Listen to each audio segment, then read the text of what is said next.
আসসালামু আলাইকুম গায়েজ, আমরা এখন আছি। আপনার নাম জানি কি দাদা? রণজিৎ রণজিৎ ঘোষ দাদার বাড়িতে, টাঙ্গাইলের। এটা হচ্ছে কোন বাজার?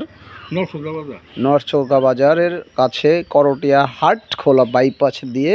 আর এখানেই হচ্ছে টাঙ্গাইলের বিখ্যাত সেই দই তৈরি করা হচ্ছে। আমি এই দই তৈরি করার জন্য, দই নেওয়ার জন্য এই সকাল সকাল চলে আসলাম রঞ্জিত দাদার বাড়িতে। আর রঞ্জিত দাদা কীভাবে দই তৈরি করছেন আপনারা দেখছেন। অত্যন্ত সুন্দর এবং মনোরম পরিবেশে দই তৈরি করছেন। আর এই দইটা আসলেই টাঙ্গাইলের বিখ্যাত দই, না আসলে না খেলে বুঝতে পারবেন না। দইটা হচ্ছে জনপ্রিয় রঞ্জিত দাদার দই। এখানে আমরা সকাল সকাল খেতে আসছি দইটা। আর এটা হচ্ছে রঞ্জিত দাদার বাড়ি, আর বাজারের ছাইরেই কিন্তু দাদার বাড়িটা।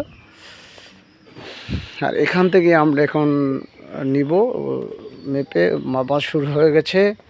দেখেন ভিতরে আছে এই যে অনেক পদের রসগোল্লা। দেখেন এই যে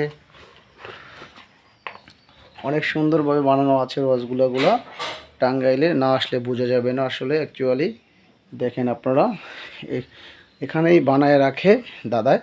আমি কিন্তু মেইন পয়েন্টে আসছি আপনাদেরকে দেখানোর জন্য, এবং অবশ্যই আপনারা দেখবেন এবং আমার পাশে থাকবেন, লাইক কমেন্ট শেয়ার করবেন। আর কারো যদি আপনার দই বা মিষ্টি লাগে তাহলে আমাকে অর্ডার করতে পারেন, বিকাশে পেমেন্ট করে নিতে পারেন, তাহলে আমি আপনাদের জন্য নিয়ে আসবো এই টাঙ্গাইল থেকে।